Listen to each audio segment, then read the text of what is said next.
ஆட்சிக்கு வந்து 75 நாள் ஆச்சுன்னு வழக்கறிஞர் அணி துணை செயலாளர் சொன்னார். இந்த 75 நாளில் 2500 வாங்கிட்டீங்களா? இல்லையா?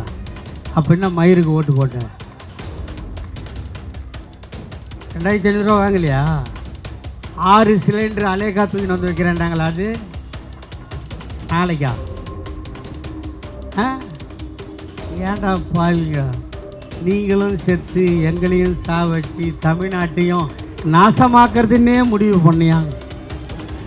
எனக்கு என்ன டவுட்டுன்னா, இங்கே எபினேசரை நிற்க வச்சதுக்கு பதிலாக என்ன நிற்க வச்சிருக்கணும்னு நினைக்கிறேன்.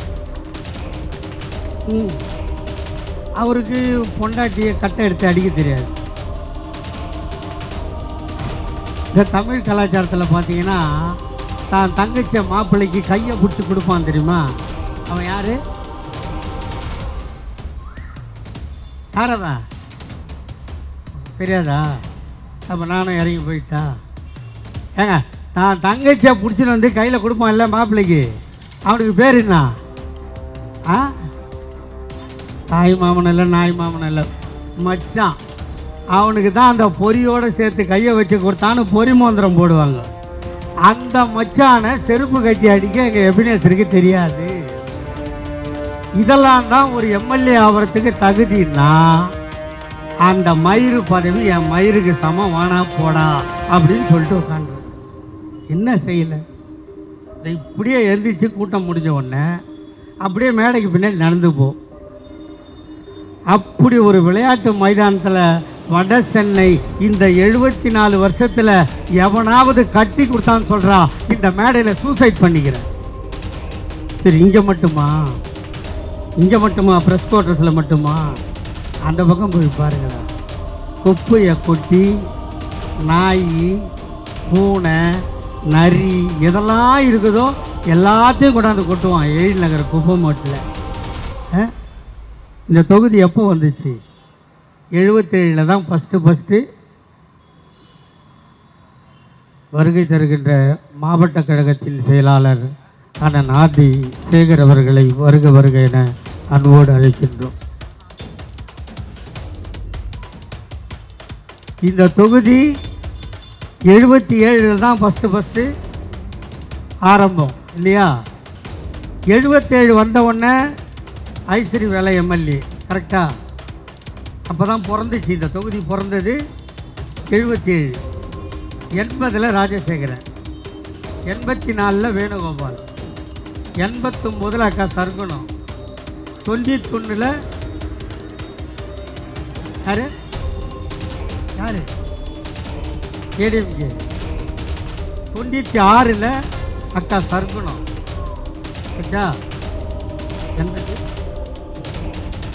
91 நம்ம ஒரிஜினல் ஆம்பளை மதுசூதனன். அச்சா சர்க்குண அக்கா 96. 2001 ஏடிஎம்கே. அது எப்படி நான் சொல்கிறது, ஒரு பின்னாடி நான் சொல்லி கொடுத்துனுக்கிறேன். இப்படி சொல்லி தான் என்னை ஜெயிலுக்கு அனுப்புறது. இல்லை, அப்போ எம்எல்ஏ ஒரு ஆவலை. அப்புறம் மறுவாட்டியும் ஏடிஎம்கே இல்லையா? இப்படியே வந்து 2021 தான் இளைஞர் அணியாக இருந்த நம்ம எபினேசரை இங்கே சீட்டு கொடுத்து எம்எல்ஏ வாங்கினோம். போட்டிங்க, ஜெயித்தோம். என்ன செய்யலை? உங்களுக்கு என்ன செய்யலை? ஃபஸ்ட் ரவுண்டு மகளிர் உரிமை தொகை கொடுத்தோம். கட்சிக்காரெல்லாம் வரலன்னு கம்ப்ளைண்ட் பண்ணிங்க. எவ்வளோ அப்ளிகேஷனையும் வாங்கி வச்சு மறுபடியும் 2வது தவணையாக வாங்கி கொடுத்தோம்.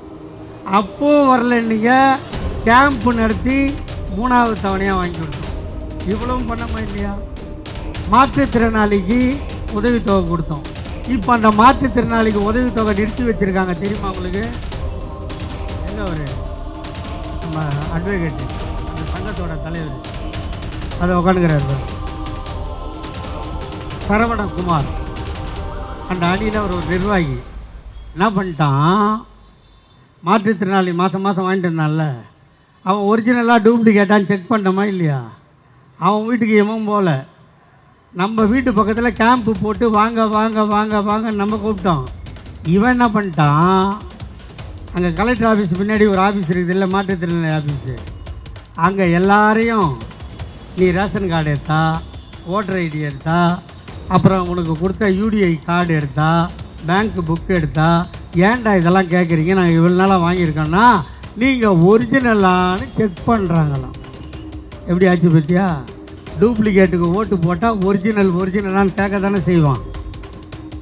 பாவண்டா மாற்றுத்திறனாளி. அவன் என்ன பண்ணான், சரி ஓட்டு போட்டோம், நாங்கள் இவ்வளோ செஞ்சோம். இப்போ எலெக்ஷன் நடந்தது 2026 இல்லையா? இப்போ இந்த 26 தேர்தல் ஏப்ரல் 23 நடந்தது. மே 4 ரிசல்ட்டு இல்லையா?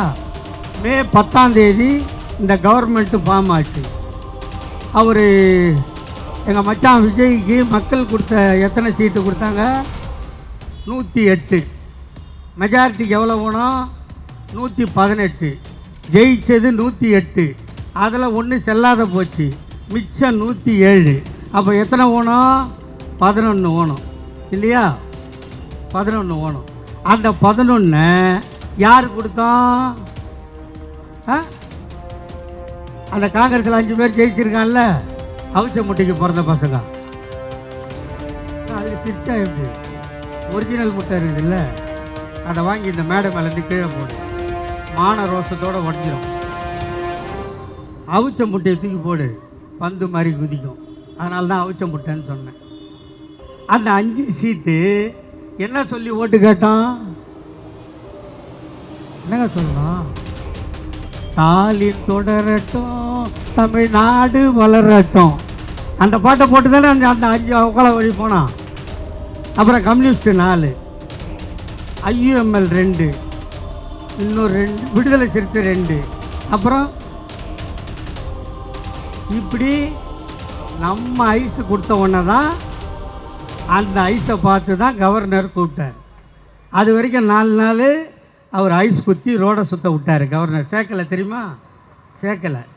நம்ம பண்ண ஒன்று தான் பண்ணார். அப்போ எத்தனை ஆச்சு? 120 ஆயிடுச்சு. ஆட்சி நடந்துடுச்சு. இதெல்லாம் பவர் ஹவுஸு. அங்கே திமுக மன்றத்தாண்டா உட்காந்துக்கிறேன். ஒருத்தன் நேராக வந்தான், குச்சி ஐஸ் சாப்பிடுவான்னு கேட்டாங்க. நாங்கள் மற்றவங்களுக்கு கொடுத்து தான் பழக்கம், நாங்கள் தப்புறது இல்லைன்னு கொடுத்துட்டாரு. பற்றியா எங்கள் ஆளுன்னா, டேய் கவர்னர் 4 நாள் கொடுத்தாருல்ல, அதுதான் பெரிய ஐஸு. நியூட்டன் போட்டு நாங்கள் இப்போ கொடுத்துக்கிறோம்ல 10 ஐஸு, அதை சப்பனா தான் நீ சிஎம்ன்னு. 10 ஐஸ் கொடுத்தோமா இல்லையா? இதில் எல்லாத்தையும் ஃபேக்ட்ரி நம்பளுது, தண்ணி நம்பளுது, எசன்ஸு நம்பளுது.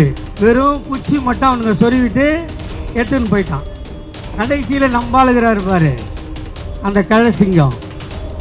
ஒரு சிங்கம்லாம் கழசிங்கம். அது என்ன பண்ணிச்சு, நம்ம ஒரு 2 ஐஸ் வச்சுக்கிறோமே, அதை எடுக்கலான்னு வந்தது. நம்ம எல்லாத்துலேயும் குச்சி கரெக்டாக போட்டோம். அந்த 2 ஐஸில் போட்டோம்ல குச்சி, அது உள்ளே போயிடுச்சு. அதனால் ஐஸ் பாக்ஸ்லேருந்து அந்த குச்சை எடுக்க முடியல. அந்த 2 ஐஸும் நம்மக்கிட்டே தங்கிடுச்சு. தங்கினா இப்போ அவங்களுக்கு ஆட்சி நடக்குது. இப்போ யார் நம்மள என்ன சொல்கிறான்? அதிமுகலேருந்து ஏன்டா போகிற, எதுக்கு ராஜினாமா பண்ணுறேன்னு கேட்டால், திமுகவோட சேர்ந்து ஆட்சி அமைக்க பார்த்தாரு எடப்பாடி பழனிசாமி. டேய், அதிமுகன்றது நாங்கள் பெற்ற புள்ளட இல்லையா? நம்ம 49 பிறந்தோம், 72 வரைக்கும் எத்தனை வயசு ஆச்சு? 40 வயசு ஆயிடுச்சா இல்லையா? 40 வயசான புள்ள பிறக்கணுமா இல்லையா? 72 ஐயா கலைஞர் பெற்ற புள்ள தான் அதிமுக. அது தப்பான். அது நடந்தா நடக்கலையா நமக்கு தெரியாது. அப்படியே நடந்தாலும் அது ரைட்டு தானே. ஏன் நான் முதலமைச்சர் ஆவேன் அவன் ஓட்டு கேட்டான், நம்ம முதலமைச்சர் ஆவோம் நம்ம கேட்டோம். 2 பேரும் தனித்தனி. இது அலைன்ஸ் ஓகே.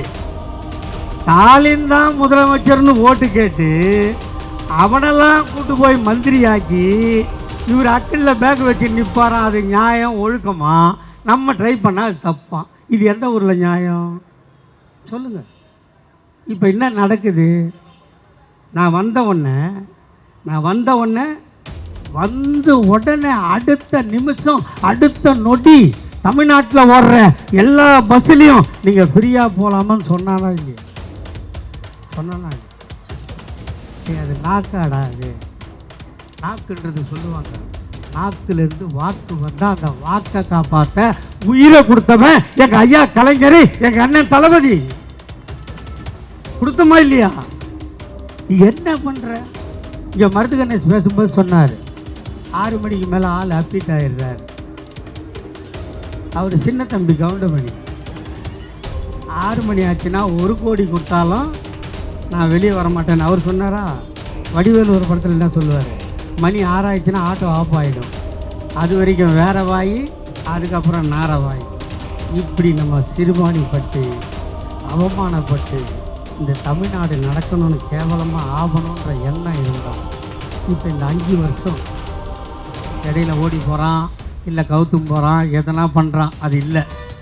இந்த 5 வருஷம் எப்படி போன 10 வருஷம் அதிமுக ஆட்சி இருந்ததோ, எவ்வளோ கேவலப்பட்டீங்களோ, எவ்வளோ அவமானப்பட்டீங்களோ, நரேந்திர மோடி கிட்ட செருப்ப நக்கிற அளவுக்கு அந்த ஆட்சி போச்சா இல்லையா?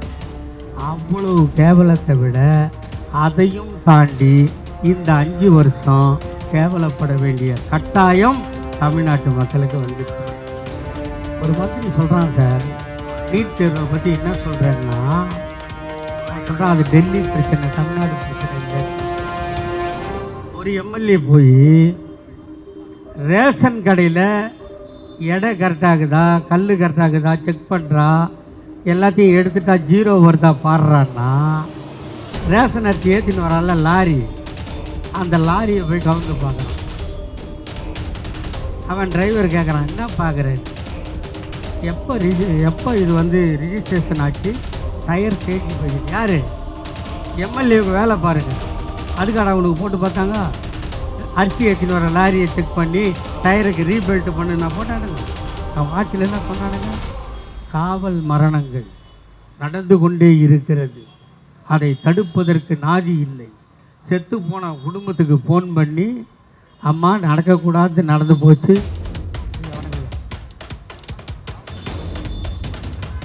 செத்து போனவனை அவன் குடும்பத்துக்கு ஃபோன் பண்ணி, நம்ம முதலமைச்சர், அம்மா சாரிம்மா நடக்கக்கூடாது நடந்து போச்சு, நான் என்னன்னு பார்த்து சட்டப்படி நடவடிக்கை எடுக்கிறேன்னு நம்ம ஐயா தளபதி பேசினாரா இல்லையா ஃபோனில்? அந்த இறந்த குடும்பத்துக்கு ஆறுதல் சொன்னாரா இல்லையா? இப்போ அந்த ஆறுதல் இருக்குதா? ஸ்டாலின் சார் ஆறுதல் சொன்னால் போதுமா சார்? வருத்தம் சொன்னால் போதுமா சார்? கேட்டார் இல்லை? என் வாயில் நல்லா வருது, நான் வானான்னு பார்க்குறேன். எங்கள் ஐயா எங்கள் குருநாதர் வந்துட்டார் இல்லையா? இதெல்லாம் நியாயமாங்க? என்ன நடக்குது? காவிரி மேகதாதை பற்றி கேட்டால் நீர்வளத்துறை மந்திரி பதில் சொல்லணுமா இல்லையா? எல்லாத்துக்கும் சோய் வச்ச அழப்ப மாதிரி அந்த நிர்மல் குமார்னு ஒருத்தன் கொஞ்சம் சவுப்பாக இருப்பானா, இன்னொருத்தன் கருப்பு ஒருத்தர் இருப்பான், அவன் யார்? அவன் நெட்டை குட்டை கருப்பு சிவப்பு இதெல்லாம் கலர் கலராக கொண்டாந்து வச்சுட்டு எங்கள் தாலி அறக்கட்டுன்னு முடிவு பண்ணிட்டீங்க இல்லையா? சொல்லுங்க. நீங்களே 108 சீட்டு ஜெயிச்சு அதில் ஒரு சீட்டு செல்லாமாயி 107 சீட்டை வச்சு ஜெயிச்சுட்டு நீ இவ்வளோ பேச்சு பேசுவேன்னா, தமிழ்நாட்டு வரலாறுல அதிக சீட்டு ஜெயிச்ச கட்சியும் திமுக தாண்டா. ஒரே ஒரு சீட்டு ஜெயிச்ச கட்சியும் திமுக தாண்டா. ஆளுங்கட்சியா 184 சீட்டு ஜெயிச்ச தமிழக வரலாற்றில் ஒரே இயக்கம் திராவிட முன்னேற்ற கழகம். எதிர்கட்சியா இருந்தாலும் 101 சீட்டுக்கு மேல காட்டின கட்சியும் திமுகவை தவிர வேற எவனும் இல்லை. இந்த கட்சியை பார்த்து இன்றைய முதலமைச்சர் சொன்னார், பவள விழா பாப்பா சொன்னாரா இல்லையா? இது பவள விழா பாப்பா இல்லை, பவள விழா குழந்தை. 75 வயசு ஆச்சு. ஐயா கலைஞர் ஆண்டார், கட்சியை நடத்தினார். அதற்கு பின்னால் எங்கள் அண்ணன் தளபதி ஆண்டார், கட்சியை நடத்தினார் 75 ஆண்டு காலம். ஆனாலும் இந்த கட்சி இளமையோடு இருக்க வேண்டும் என்பதற்காக இந்த கட்சிக்கு 100வது வயது வருகின்ற போது இந்த தமிழ்நாட்டை ஆளப்போகிறவன் எங்கள் அண்ணன் உதயநிதி ஸ்டாலின் என்பதை மறந்துட்டார்கள். நாங்கள் வழி வழியாக ரெடி பண்ணி வச்சுருக்கேன்டா, திடீர்னு வர்றதில்லை. நீ என்னெல்லாம் சொன்ன, என்னெல்லாம் தருவேன்னு சொன்ன, அதெல்லாம் கொடுத்தியா? அதை விட்டுட்டு திமுக கல்யாண வீட்டில் போய் கதறுது, கர்மாந்திர வீட்டில் போய் கழுவுது. நாங்கள் கல்யாண வீட்லேயும் கர்மாந்திர வீட்லேயும் சாவு வீட்லேயும் அரசியல் பேசி தாண்டா இந்த இயக்கத்தை தமிழ்நாட்டில் வளர்த்துருக்கோம். அந்த வரலாறு தெரியுமா உனக்கு? நாங்களா கதறோம்? எதை கேளு, எதை கேட்டாலும் திமுககாரன், எதை கேட்டாலும் திமுககாரன். இன்னும் நீங்கள் ஆட்சிக்கு வந்ததையே நீங்களே நம்பலை, ஆட்சிக்கு வந்ததை நீங்களே நம்பலை. எதுக்கு எடுத்தாலும் திமுகன்னு சொல்கிறீங்க. சத்தியமாக இந்த தாவேக அரசு நீங்கள் கொடுத்த எந்த வாக்குறுதியும் நிறைவேற்றப் போவதில்லை. ஆனால் இதே உதயசூரியனுக்கு, இதே எபினேசருக்கு உதயசூரியனில் ஓட்டு போட்டிருந்தீங்கன்னா 8000 ரூபா கூப்பன் வந்திருக்கும். இந்நேரம் பொருளை வாங்கி அல்மாரில் அடிக்கிட்டு அந்நேரம் தொடச்சிருப்பீங்களா இல்லையா?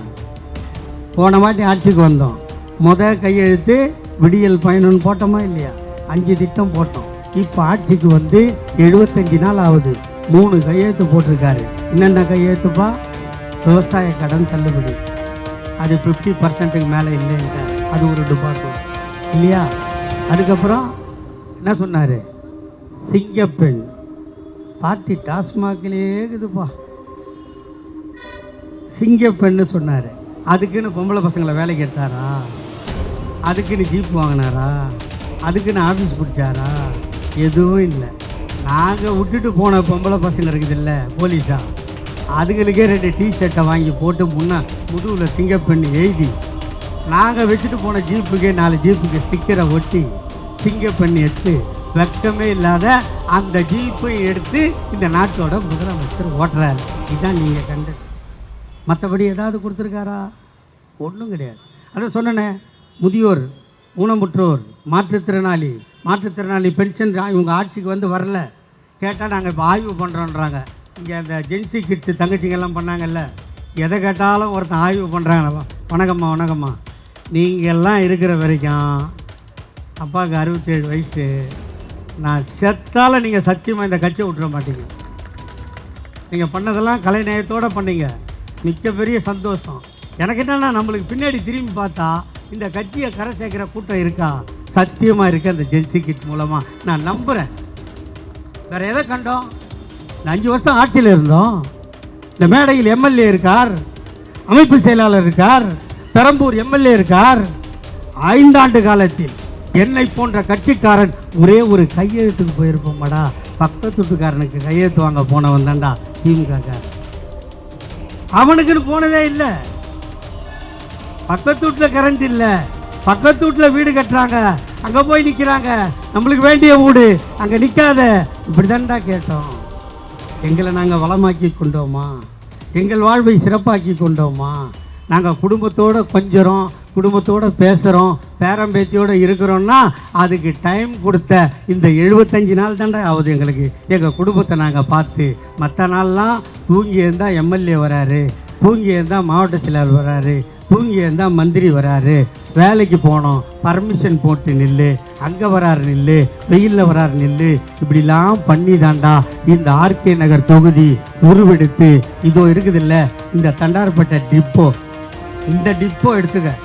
நான் 71 தமிழ்நாடு தேட்டர் பக்கத்தில் இருக்கிறதுல கார்பரேஷன் ஸ்கூல், அதில் 6வது சேர்ந்தேன். அப்போ எங்கே கிளம்பணும்? நேரு நகரில் கிளம்பி தண்டார்பேட்டை கேட் வழியாக வந்து தென்னந்தோப்பு வழியாக உள்ளே பூந்து வஉசி நகரை வந்து தண்டார்பேட்டை தான் என்ட்ரி பாயிண்ட்டு. இங்கேருந்து நடந்து போகணும். நான் பிள்ளையாக பிறந்து இந்த 67 வருஷத்தில் தண்டார்பேட்டை டிப்போ இப்படி ஆகும்னு என் கனவுல நான் நினச்சதில்லை. டோல்கேட்டு, பஸ் ஸ்டாண்டு, எத்தனை ரேஷன் கடைடா, எத்தனை விளையாட்டு மைதான்டா, இதெல்லாம் யாரா கட்டி கொடுப்பான்? இந்த ஆர்கே நகர் தொகுதி வரலாறுல அந்த எழில் நகர் மேம்பாலத்தை மாதிரி ஒரு மேம்பாலம் கட்ட முடியுமாடா இந்த ஆட்சியில்? பொறுக்குப்பேட்டையில் கார்னேஸ் நகரில் நாங்கள் பணம் ஒதுக்கி நாங்கள் அடிக்கல் நாட்டி வேலையை ஸ்டார்ட் பண்ணுற நேரத்தில் ஆட்சி மாறிச்சு. ஆட்சிக்கு வந்திருக்கான். எங்கள் பிளான் படி அந்த பிரிட்ஜை கட்டுவானான்னு எங்களுக்கும் தெரியாது, உங்களுக்கும் தெரியாது. இப்படி கேவலப்பட்டு நிற்கின்ற இந்த ஆட்சி ஒழிந்தால் மட்டும்தான் தமிழ்நாடு சிறக்கும் என்றால் அதற்கு எங்கள் அண்ணன் தளபதி இந்த நாட்டில் மீண்டும் அரியணை ஏற வேண்டும். அவர் ஏறினால், உதயசூரியன் உதித்தால், திமுகவின் ஆட்சி மலர்ந்தால் தமிழ்நாடு வளரும். அதுவரை இந்த நாட்டுக்கு படத்தில் சொல்கிற மாதிரி தான் சொல்லணும், நாடும் நாட்டு மக்களும் செத்து போகட்டும் போ. நன்றி, வணக்கம்.